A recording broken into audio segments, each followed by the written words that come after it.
He did a very good job. So MRI has revealed exactly what we thought. There's no timetable, calf strain, and really no timetable for return. Hopefully, like it was before or sooner, but there's no timetable. He gave himself a timetable, I think, largely because of his experience. Yeah. However, clearly this is now two in the same. Is that part of this injury in this instance of just, we need to make sure? Well, I thought we did that last time. It's not like we didn't make sure. But, there is a sport you play and things happen. And it's concerning because this is, really 3 or 4 years in a row, right? I don't even know that. So, he plays a lot of basketball. He really does. Summers, then body doesn't get a lot of breaks. And, that's tough. You mentioned after the game that it was hard to pull him out, even the final. Is it always hard? Why is it so hard to get him to come off the court when he's hurt? Well, because he's competitive and he wants to play. And that's what we try to protect him from him more than often. And we do it most of the time. I even thought we did it the other night. But it's tough. It's not easy. So how do you work on that? I mean, you've known him for 2 years now. But he's been honest with us overall. I will say that. I asked our guys afterwards, as I said, I was concerned at halftime. Right. I didn't think he was running right.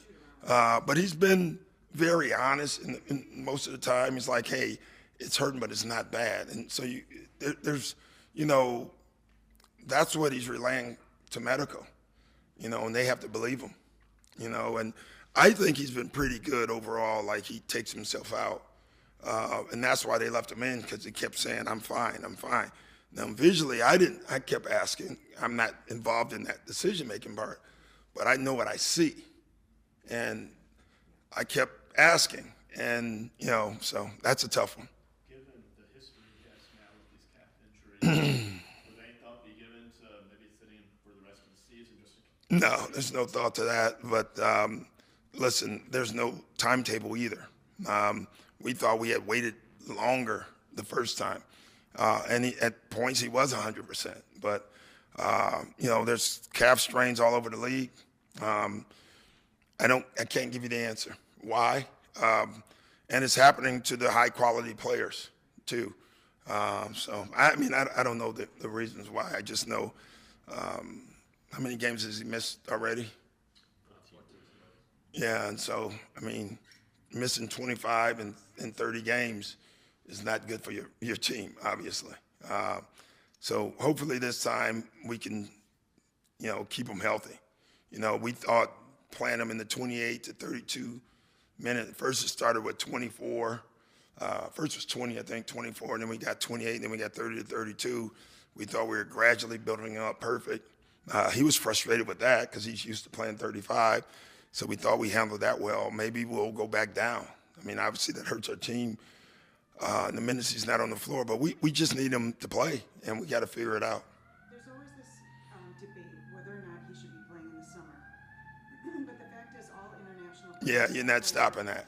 Yeah, it's a good debate, but you're not going to win the debate. Shouldn't there be rules for load management to help protect him against himself and not punish him? Well, we do it in the summer. He doesn't play during the summer on back-to-backs. He had a minute restriction all summer, which frustrated him in the summertime. Yeah, we always have a minute restriction for him in the summer until the last 2 games where we go out and play. But we do that all summer, even practice restriction as far as amount of time, loads on the floor during the summertime. So we have a guy there the full time with him, and I'm going to assume every other team does too with their guys. But how do you tell a guy not to play for his country? That's not going to happen ever, especially in Giannis' case. He's the hero of Greece, and so he almost has to play. What do you feel like you guys learned from last time? I know the results weren't there. Yeah. Last time. Well, I think we proved we can get to the last 4 minutes of every game, and then that's when it becomes tough. And so today we really worked on end-of-the-game execution. A lot of those games were close that we lost that first stretch. You remember we lost 3 or 4 heartbreakers. Hell, the one Philly game, we didn't execute a foul. We had a foul to give. We were supposed to execute it. We didn't execute it, you know. And so just like watching the football last night, you know, the Rams didn't execute down the stretch, and they lose. You know, we have to be a better team down the stretch of games. Is there any clarity on Porter's situation? How long he might be? No, he's not even on the floor. So, I mean, with Kevin being out as well, you're down, just kind of like when they were both out earlier, you're down ball handlers, shot creators. Yeah. And, I mean, we talked about Ryan, and Ryan did have some ups and then downs with that. Do you think he's in a spot or a better spot now? I think I'm hoping he's better suited, but more importantly, all we worked on today was end of the game execution and random downhill attacks by Kuz and by Kuz, you know, by all our guys, because our two best guys to the paint aren't playing. Our two best passers in the paint are not playing. So we have to create paint attacks, and it's not going to be easy to do. Teams are just going to switch everything against us. Like, we know that's coming.